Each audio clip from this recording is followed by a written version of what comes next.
Saya ingin bertanya perihal teori sejarah, yang mana zaman dulu kala ada manusia purba. Namun saya yakin bahwa manusia pertama itu Nabi Adam.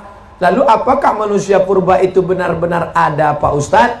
Adakah ayat Quran atau hadis yang menjelaskan manusia purba?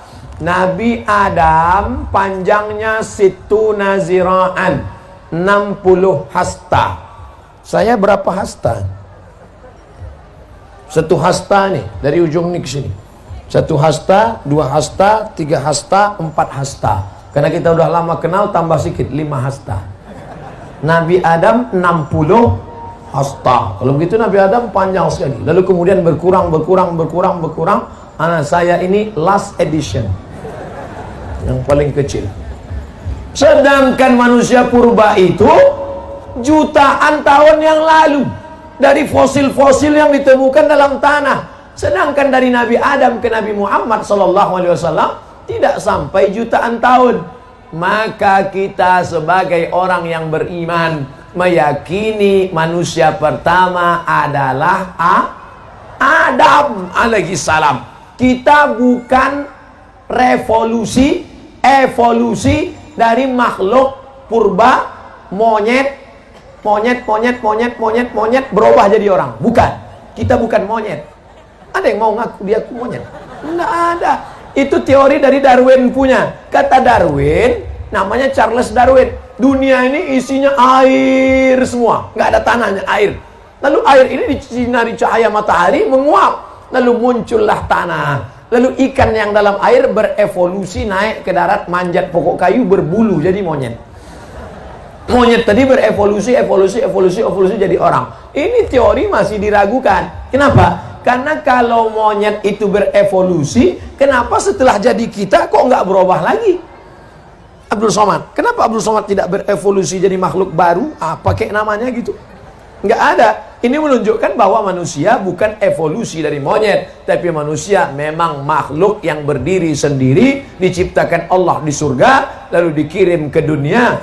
Yang jelas makhluk Allah 2. Wa ma khalaqatul jinna wal insa, jin dan manusia. Maka kita meyakini itu sesuai yang tersebut dalam Quran dan hadis Nabi Muhammad sallallahu alaihi wasallam. Semoga Ustaz selalu dalam lindungan Allah, amin. Bagaimana cara agar usaha kita diberi kelancaran tanpa kita harus cari? Oh, nggak bisa.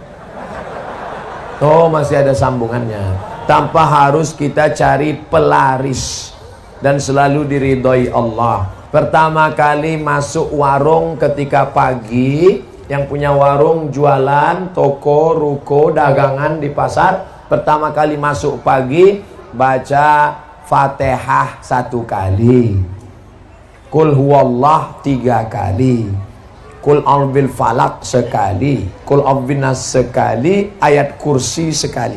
Saya ulang lagi. Fatihah 1 kali, Qul huwallah 3 kali, Qul a'udzubil falaq sekali, Qul a'udzubin nas sekali, ayat kursi 1 kali. Waktu masuk pertama kali barang dagangan. Masuk bismillahirrahmanirrahim, Fatihah sampai habis. Bukan masuk Fatihah sekali, Wallah 3 kali. Bukan itu maksudnya.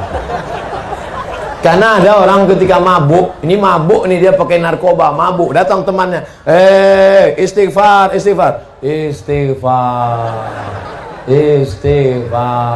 Bukan itu. Kalau disuruh istighfar berarti Astaghfirullah Rabbal baraya, Astaghfirullah minal khataya. Nah, itu baca yang 5 tadi. Itu Ustadz dapatnya dari mana? Kebetulan saya diminta oleh alumni dari para habaib waktu Habib Umar bin Hafiz datang tahun lalu di Hotel Crown. Saya pembawa acara Habib Jin dan penerjemah Habib Umar bin Hafiz yang beri materi di hadapan pengusaha-pengusaha. Ada pengusaha yang nanya, Habib, kami ini bisnismen, gimana supaya lancar? Nah, itulah disampaikan Habib Umar bin Hafiz lengkap dengan ijazah. Pertama kali masuk baca Fatihah, Qul huwallahu 3 kali, Falaq sekali, Winas sekali, ayat kursi 1 kali. Ijazah dari beliau. Jangan lagi pakai mantra-mantra, masuk ke dalam mantra. Hai, hantu segala hantu, setan segala setan. Datanglah, datang. Orang yang menjual jiwanya kepada iblis sudah terjadi. Coba cari di internet artis-artis yang menjual jiwanya kepada setan. Pernah lihat? Banyak di antaranya yang menjual jiwanya kepada setan. David Copperfield menjual jiwanya. Ada MOU-nya, Memorandum of Understanding Between Me and Satan. Jangan minta kepada setan. Kita ini hamba Allah, bukan hamba setan. Jangan minta kepada dukun, jangan minta kepada, tapi mintalah doa kepada para habaib, kepada para tuan guru dan kepada para ulama. Mudah-mudahan kita mendapatkan keberkahan hidup dunia dan di akhirat. Assalamualaikum Pak Ustadz. Waalaikumsalam. Bagaimana membimbing hati agar sabar dan taat dalam menanti seorang anak? Ustadz Somad, saya sudah nikah sebelum tahun 10 tahun belum punya anak. Berapa lama? 10 tahun. Nabi Ibrahim baru punya anak Ismail, umurnya 86 tahun. Kamu baru 10 tahun. Tunggu 76 tahun lagi. Doanya Rabbi habli minas salihin. Nabi Ibrahim berdoa 86 tahun baru dikabulkan Allah. Nabi Musa tersesat di lembah Tih, berdoa 40 tahun baru keluar. Nabi Muhammad minta pindah arah kiblat dari Baitul Maqdis ke Baitullah sampai wajahnya menengadah ke atas, 17 bulan baru pindah. Ini doa pagi minta kabul sore. Emang ente siapa? Oleh sebab itu, sulitkah bagi Allah membuat engkau hamil? Innama amruhu iza arada syai'an ayyakula lahu kun fayakun.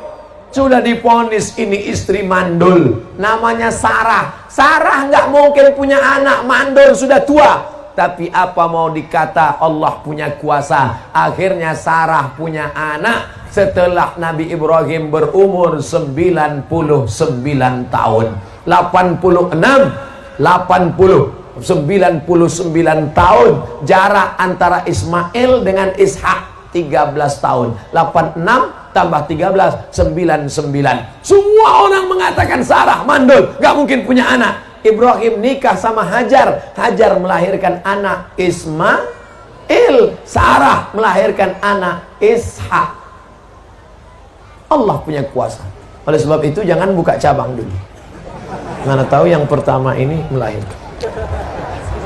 Kita doakan, mudah-mudahan wala aziban illa zawajtah, yang belum menikah mudah-mudahan ditemukan jodohnya.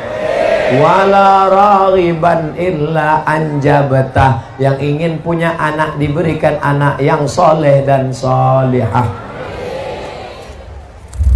Mudah Allah memberikan anak, saudaraku. Sebetulnya Allah hanya ingin melihat engkau bermunajat di tengah malam berdoa. Orang dulu anaknya 10, pulang dari bajak sawah, makan ikan asin, sambal teri, mati lampu, lahir 10.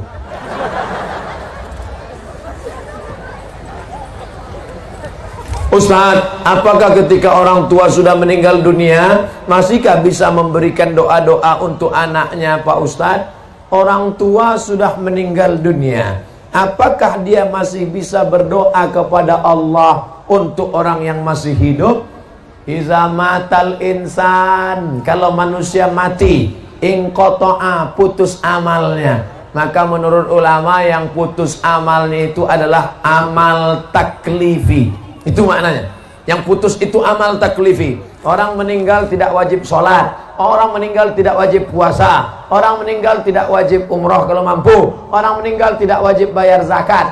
Tapi bahwa setelah meninggal dia beramal, maka dia tetap beramal. Mana contohnya? Nabi ketika Isra Mi'raj, Nabi melihat ada Nabi yang sholat di kuburnya. Nabi melihat ada Nabi yang berzikir di kuburnya. Itu menunjukkan bahwa orang meninggal juga masih tetap beramal. Tapi katanya amalnya putus. Yang putus itu amal taklifi. Makanya wali-wali Allah masih bisa memberikan doa Makanya ada orang yang bertawassul kepada Allah berkat Syekh Abdul Qadir Al-Jilani, berkat Syekh Abdullah Syattari, berkat Syekh Abdul Hasan As-Sazili, berkat para ulama wali-wali Allah. Artinya apa? Mereka masih bisa beramal. Yang dimaksud amal putus adalah amal taklifi, sholat, puasa, zakat, haji, umroh, amal yang wajib. Makanya kalau ada tetangga, kawan, sahabat yang nggak mau sholat, nggak mau puasa, suruh dia mati. Dari pesantren Anwarul Hidayah, Pak Ustadz Somad, Anwar, kalau satu nur, satu nur cahaya, cuman satu cahaya nur, tapi tadi cahaya Anwar. Nama suaminya siapa? Anwar, bercahaya. Mana orangnya? Hitam. Mohon maaf Pak Anwarnya. Anwar, hidayah, jalan, nur, cahaya. Semakin banyak pesantren-pesantren, maka semakin banyak cahaya-cahaya hidayah yang akan menerangi provinsi Banten, insya Allah. Banten ini negerinya para ulama yang menulis tafsir Marah Labid fi Kasfi Ma'anil Qur'anil Majid. Tafsir berbahasa Arab, dibaca orang Arab, dicetak di Arab, ditulis Arab, dibaca orang Arab, ditulis oleh Syekh Muhammad Nawawi Al-Bantani, Banten, makamnya di Ma'la dekat Masjidil Haram. Pak Ustadz, bagaimana hukum seorang penghafal Quran yang sedang haid, murojaah hafalannya dengan memegang mushaf, dan apa dalilnya? Saya hanya berpegang kepada kitab yang saya baca. Kalau ada ustadz lain yang fatwanya beda dengan fatwa yang saya sampaikan, mungkin dia lebih alim. Yang saya tahu, perempuan yang haid tidak boleh megang Quran, tidak boleh bawa Quran, tidak boleh baca Quran, tidak boleh masuk masjid, tidak boleh tawaf, tidak boleh puasa, tidak boleh sholat. 7 larangan. Tidak boleh bawa Quran, tidak boleh megang Quran, tidak boleh baca Quran, tidak boleh tawaf, tidak boleh i'tikaf, tidak boleh sholat, tidak boleh puasa. Itu Ustaz baca di mana? Al-Fiqhul Islami wa Adillatuh Syekh Wahbah Zuhaili. Jadi kalau mau ngulang bacaan, sepakat 4 mazhab, paling tua Hanafi, nomor 2 Maliki, nomor 3 Syafi'i, nomor 4 Hambali. Perempuan yang tidak suci, dalam keadaan hadas besar, dalam keadaan haid, tidak boleh baca Quran. Ada pengecualian? Ada 2. Yang pertama, menurut mazhab Maliki, perempuan yang hafal Quran boleh ngulangi hafalan murojaah, karena yang hafal Quran mesti ngulang 1 hari 2 juz. Selama haid 7 hari nggak ngulang, hilang 14 juz. Maka cara ngulangnya an zahri qalbin, dalam hati. Makanya kalau ada nanti kelihatan ada anak gadis, diam aja, itu sedang ngulang hafalan. Kalau dia hafal Quran. Tapi kalau enggak, diam, itu kesambet. Menurut mazhab Maliki, perempuan yang hafal Quran boleh murojaah, mengulangi hafalan an zahri qalbin, dalam hati, diam. 2. Menurut mazhab Hambali, boleh mengulang membaca tapi putus-putus. Ibu-ibu yang guru di sekolah boleh, tapi putus-putus. Anak-anak murid ikuti ibu ya.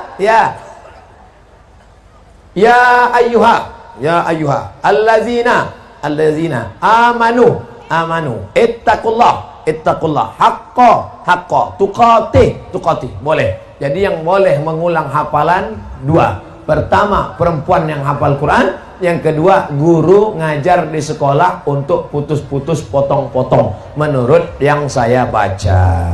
Jelas? Apa perlu bersyahadat ulang, berbaiat bagi yang sudah lahir dari keluarga muslim? Bapaknya muslim, ibunya muslimah, anaknya muslim. Datang ustadz, kamu belum Islam. Kalau mau Islam harus ulang syahadat di depan saya, karena saya disaksikan guru saya, guru saya disaksikan guru saya, guru saya disaksikan guru saya, sampai ke Nabi Muhammad.